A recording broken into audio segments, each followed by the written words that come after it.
ಪ್ರಿಯ ವೀಕ್ಷಕರಿಗೆ ಶರಣಾರ್ಥಿ. ಇದು ಕ್ರಾಂತಿಯೋಗಿ.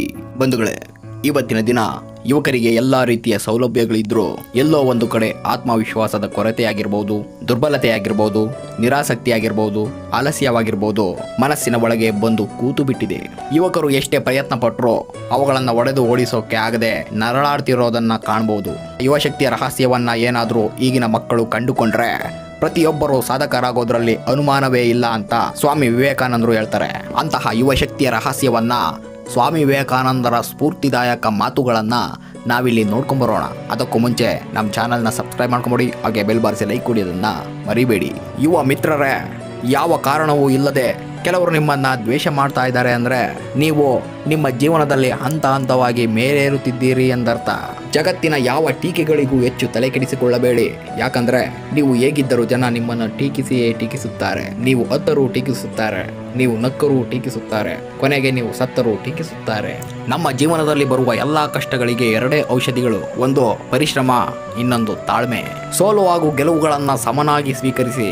ಯಾಕಂದ್ರೆ ಗೆದ್ದರೆ ಮುಂದಿನ ದಾರಿ ಸುಗಮವಾಗಿರುತ್ತೆ, ಸೋತರೆ ಬಾಳಿನ ಹೊಸ ಅಧ್ಯಾಯದ ಉಗಮವಾಗುತ್ತೆ. ಒಳ್ಳೆಯ ಕೆಲಸಕ್ಕೆ ಖರ್ಚು ಮಾಡುವ ಹಣ, ಒಳ್ಳೆಯ ವ್ಯಕ್ತಿಗೋಸ್ಕರ ಕಾಯುವ ಸಮಯ ಎಂದೆಂದಿಗೂ ವ್ಯರ್ಥವಾಗುವುದಿಲ್ಲ. ತಾಳ್ಮೆ ಮತ್ತು ಮೌನ ಅತ್ಯಂತ ಶಕ್ತಿಶಾಲಿ. ತಾಳ್ಮೆ ಮಾನಸಿಕವಾಗಿ ಗಟ್ಟಿಗೊಳಿಸಿದರೆ ಮೌನ ಭಾವನಾತ್ಮಕವಾಗಿ ಗಟ್ಟಿಗೊಳಿಸುತ್ತದೆ.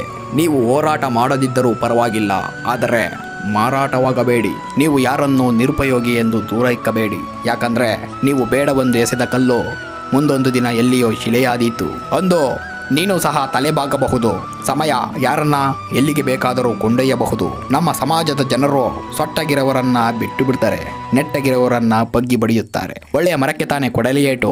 ಈ ಜೀವನದಲ್ಲಿ ನೀನು ಗೆದ್ದರೆ ನೀನು ಯಾರು ಎಂದು ಗೊತ್ತಾಗುತ್ತದೆ, ನೀನು ಸೋತರೆ ನಿನ್ನವರು ಯಾರು ಎಂದು ಗೊತ್ತಾಗುತ್ತದೆ. ಆಕಾಶದ ಎತ್ತರದಲ್ಲಿ ಹಾರಾಡುತ್ತಿದ್ದ ಬಲೂನಿನ ಮೇಲೆ ಸುಂದರ ಪದವೊಂದನ್ನು ಬರೆಯಲಾಗಿತ್ತು. ಅದೇನೆಂದ್ರೆ, ನಿನ್ನ ಹೊರಗೇನಿದೆಯೋ ಅದಲ್ಲ, ನಿನ್ನ ಒಳಗೇನಿದೆಯೋ ಅದು ನಿನ್ನನ್ನು ಎತ್ತರಕ್ಕೆ ಕೊಂಡೊಯ್ಯುತ್ತದೆ ಎಂದು. ಈ ಸಮಾಜದಲ್ಲಿ ಕಷ್ಟ ಅಂತ ಹೋದರೆ ಯಾರೂ ನಿನಗೆ ಸಹಾಯ ಮಾಡಲ್ಲ, ಇಷ್ಟ ಅಂತ ಹೇಳಿದರೆ ಯಾರೂ ನಿನ್ನನ್ನು ಇಷ್ಟಪಡೋದಿಲ್ಲ. ಅದಕ್ಕೆ ಹೇಳೋದು, ಕಷ್ಟನ ತೋರಿಸಿಕೊಳ್ಳಬಾರದು, ಇಷ್ಟನ ಹೇಳಿಕೊಳ್ಳಬಾರದು. ಕಷ್ಟಕ್ಕೆ ಕರುಣೆ ಇಲ್ಲ, ಇಷ್ಟಕ್ಕೆ ಬೆಲೆ ಇಲ್ಲ. ಭಗವಂತ ಎಂಥ ವಿಚಿತ್ರ ಅಲ್ವಾ. ಭಾವನೆಗಳನ್ನು ಅರಿಯದ ಮನುಷ್ಯನಿಗೆ ಮಾತು ಕೊಟ್ಟು ಬಿಟ್ಟ. ಕಣ್ಣಲ್ಲೇ ಸಾವಿರ ಭಾವನೆಗಳನ್ನಿಟ್ಟ ಪ್ರಾಣಿಗಳನ್ನು ಮೂಕವಾಗಿಸಿ ಬಿಟ್ಟ. ದೋಣಿ ಮುಳುಗುವಾಗ ಸಂಬಂಧಿಕರೆಲ್ಲ ನೀರಿಗೆ ಜಿಗಿದರು, ಆದರೆ ಅದರ ಭಾರ ಕಡಿಮೆಯಾಗಿ ದೋಣಿ ಮುಳುಗಲೇ ಇಲ್ಲ. ನಿದ್ರೆ ಎಂದರೆ ಚಿಕ್ಕದೊಂದು ಮರಣ, ಮರಣ ಎಂದರೆ ದೊಡ್ಡದೊಂದು ನಿದ್ರೆ. ಅರಿವಿರದ ಅವರಿವರ ಮಾತಿಗೆ ಅರಿತಿರುವ ನೀನು ಅರಿತರೂ ಅರಿತಿಲ್ಲದವನಾಗಿರುವುದೇ ಅರಿವು. ಹಣ ಅನ್ನೋದು ಪ್ರಪಂಚದಲ್ಲಿ ನಮ್ಮನ್ನು ಮೂರು ಥರ ಬಿಂಬಿಸುತ್ತದೆ. ಕೊಟ್ಟರೆ ದೇವರ ಥರ, ಕೊಡಲಿಲ್ಲವಾದರೆ ಸ್ವಾರ್ಥಿಯ ಥರ, ಕೇಳಿದರೆ ಬೇಡುವ ಭಿಕ್ಷುಕನ ಥರ. ಅತಿಯಾದ ಪ್ರೀತಿ, ಅತಿ ಸಲುಗೆ, ಅತಿಯಾದ ನಂಬಿಕೆ ಯಾರೊಂದಿಗೂ ಬೇಡ. ಅತಿಯಾದರೆ ಅಮೃತ ಸಹ ವಿಷವಾಗುತ್ತದೆ. ಯಾರೋ ನಿಮ್ಮನ್ನು ತಿರಸ್ಕರಿಸಿದರೆಂದು ದುಃಖಿಸಬೇಡಿ. ಯಾಕಂದರೆ ದುಬಾರಿಯಾದದ್ದನ್ನು ಕೊಳ್ಳಲು ಎಲ್ಲರಿಗೂ ಸಾಧ್ಯವಾಗುವುದಿಲ್ಲ. ನಿನ್ನ ಪ್ರಯತ್ನಗಳಲ್ಲೇ ಫಲವು ಅಡಗಿರುತ್ತದೆ. ಪ್ರಯತ್ನಿಸಿ ನೋಡಬೇಕಷ್ಟೇ. ಇವತ್ತು ಏನು ನಿನ್ನನ್ನು ನೋಯಿಸುತ್ತದೆಯೋ ನಾಳೆ ಅದೇ ನಿನ್ನನ್ನು ಬಲಗೊಳಿಸುತ್ತದೆ. ಚಿಂತೆ ಬೇಡ, ಮುನ್ನಡೆ. ಜೀವನದಲ್ಲಿ ಇವುಗಳನ್ನು ಖಂಡಿತವಾಗಿ ಕಲಿಯಲೇಬೇಕು.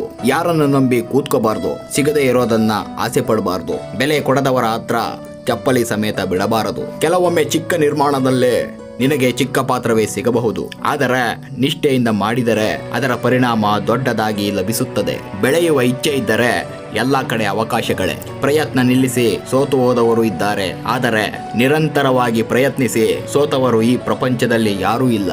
ಬಂಧುಗಳೇ, ಮುಂದಿನ ಸಂಚಿಕೆಯಲ್ಲಿ ಮತ್ತೊಂದು ಕುತೂಹಲಕಾರಿ ಸಂಗತಿಗಳೊಂದಿಗೆ ಖಂಡಿತ ಬರ್ತೀನಿ. ಲೈಕ್, ಶೇರು, ಸಬ್ಸ್ಕ್ರೈಬ್ ಮಾಡ್ತಾ ಇರಿ ಅಂತ ಹೇಳ್ತಾ, ಅಲ್ಲಿಯವರೆಗೂ ಕ್ರಾಂತಿಯೋಗಿಯ ಶರಣಾರ್ಥಿಗಳನ್ನು ತಿಳಿಸ್ತಾ ಮತ್ತೆ ಸಿಗೋಣ. ಜೈ ಹಿಂದ್.